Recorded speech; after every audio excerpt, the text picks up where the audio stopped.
M'dzina la Atate ndi la Mwana ndi la Mzimu Woyera. Amen. Mulungu wanga, bwerani mudzandithandize. Ambuye musachedwe kudzatithangata. Ulemu ukhale kwa Atate ndi kwa Mwana ndi kwa Mzimu Woyera, monga panali poyamba ndi tsopano ndi masiku onse ndi pa nthawi zosatha. Amen.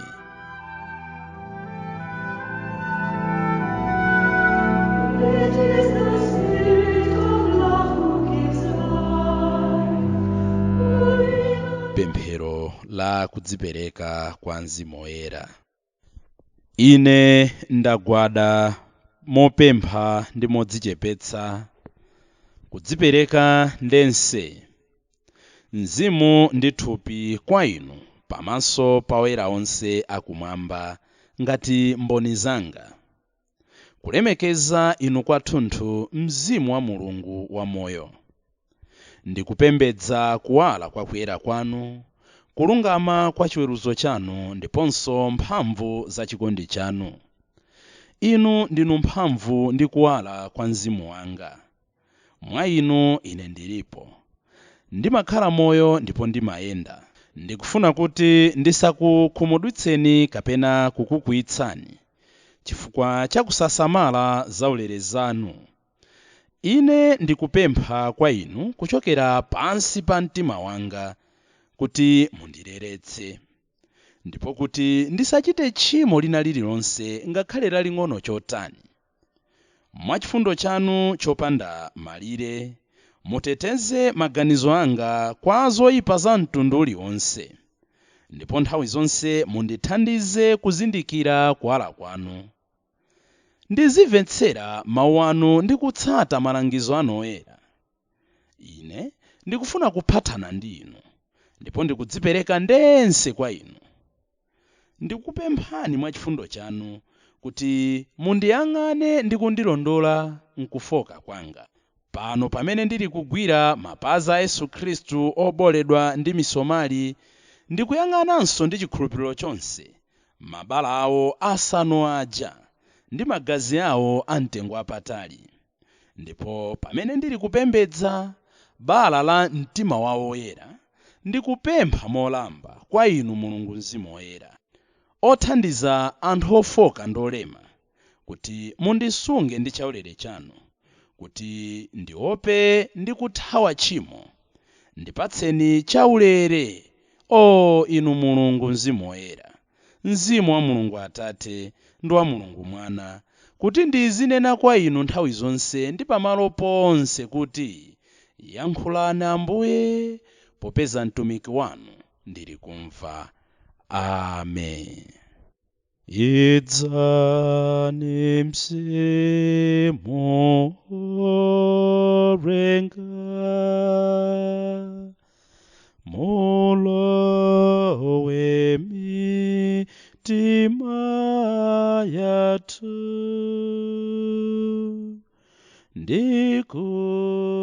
ndikuyidza tsitsa ndithu,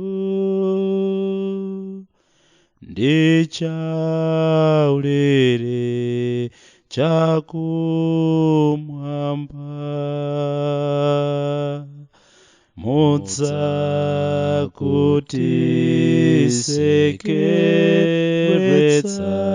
mudzakutisikeretsa, poti ninga moyo wanu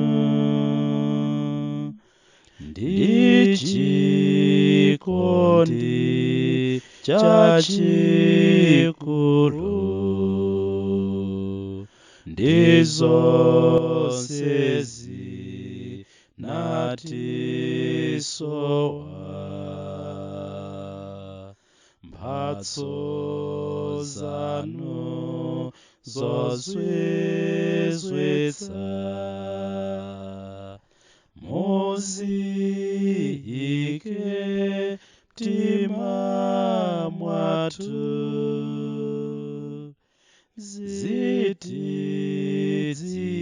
zitidziwitse Mulungu.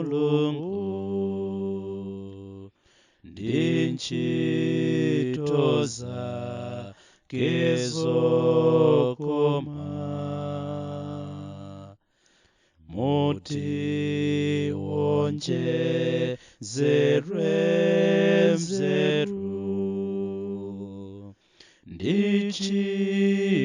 ndichikondi mtima mwathu, ndiponso ndi mphamvu zanu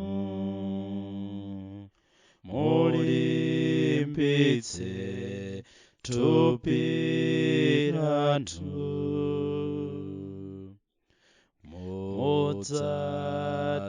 mudzathawitse Satana ndi zoyipa zake zonse, kuti tipeze mtendere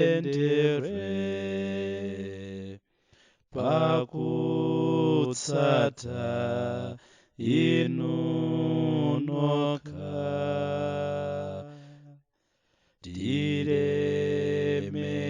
Tilemekeze Atate ndi Mwanawo ukamanda ndi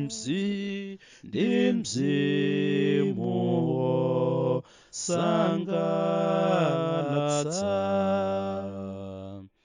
Lero ndi masiku onse, lero ndi masiku onse, lero ndi masiku onse. Lelo la Mulungu pa 21 Mei chaka cha 2023, lomweso ndi la Mulungu limene tikukondwerera ntchito zofalitsa mawu mu mpingo, komanso la Mulungu la kukwera kwa Ambuye kumwamba. Tikupempha Mzimu woyera kuti atipatse mzimu wachoona umene uzititsogolera ife nthawi zonse. We are asking the Spirit of Truth to guide us always. Pakati pathupa pachuluka kuzana, kunamizana, kapena kufunirana zoyipa, mwina ndi kamtima kuti zioneke zabwino mbali yanga, pamene tikulingalira mu tsiku lachitatu lokonzekera madalitso akutsika kwa Mzimu Woyera. Tufuna Ambuye atithandize monganso mutu wa chaka chino wa kufalitsa mawu mu mpingo, kuyankhula ndi mtima, kunena choona nthawi zonse.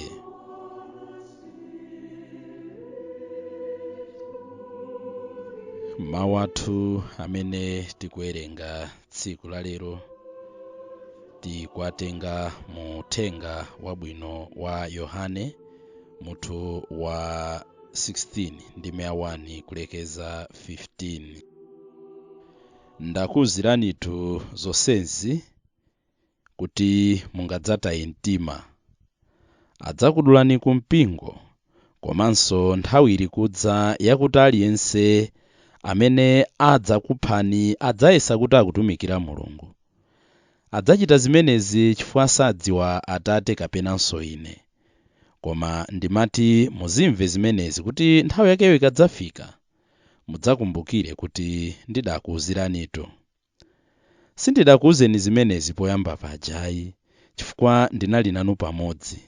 Koma tsopano ndikupita kwa Atate amene adandituma, ndipo palibe ndi mmodzi yemwe mwa inu ondifunsa kuti mukupita kuti.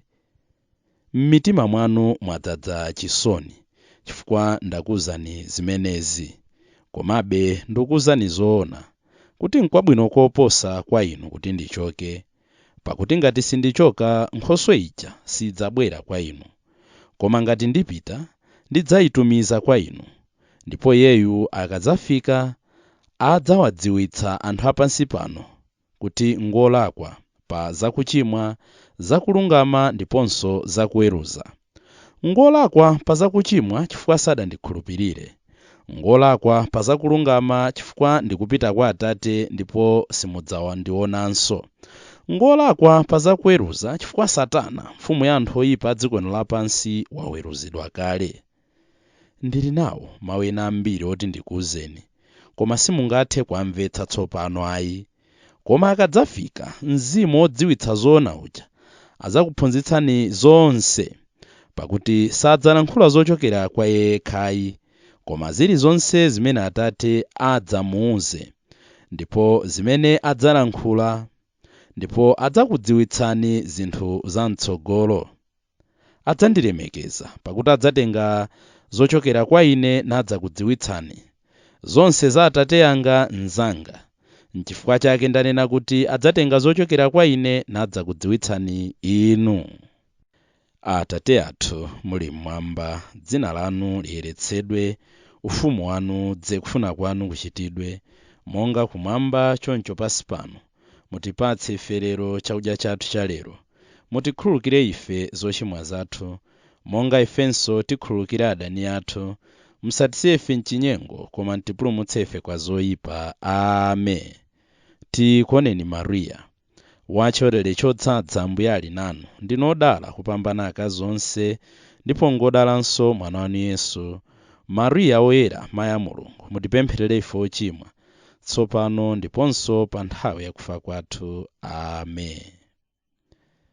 Pamene tikupereka cholinga cha tsiku lathu la lero, kuti Ambuye atipatse mzimu wa choona, tiziyankhula choona, tizilimbikitsa choona, titulenso zosowa zathu aliyense padera payekha.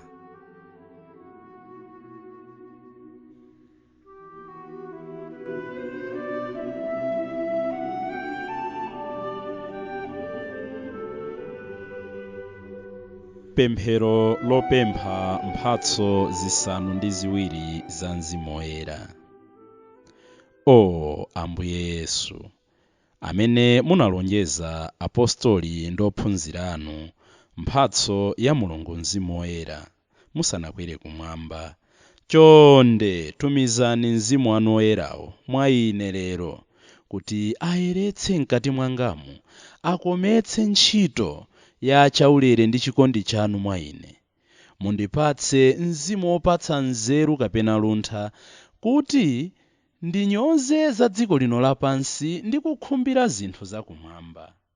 Mundipatse mzimu womvetsera, kuti uziwalitsa nzeru zanga ndi kuwala kwa mawu anu oyera.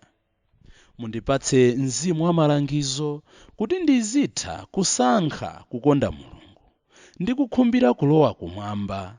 Mundipatse mzimu wakudziwa, kuti ndidziwe Mulungu koposa, ndidziwe ine mwini ndi kudziwa zoona zakumwamba.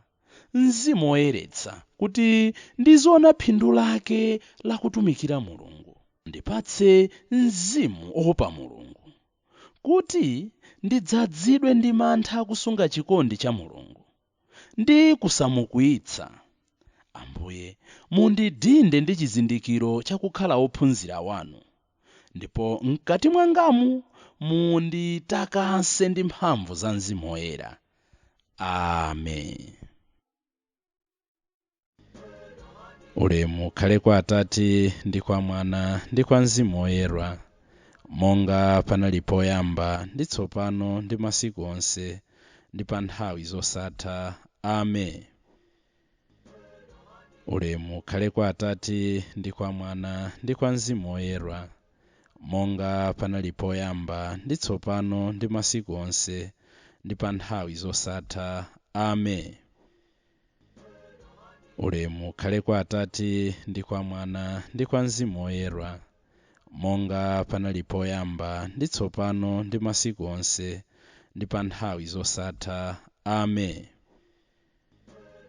Ulemu ukhale kwa Atate ndi kwa Mwana ndi kwa Mzimu Woyera, monga panali poyamba ndi tsopano ndi masiku onse ndi pa nthawi zosatha. Amen.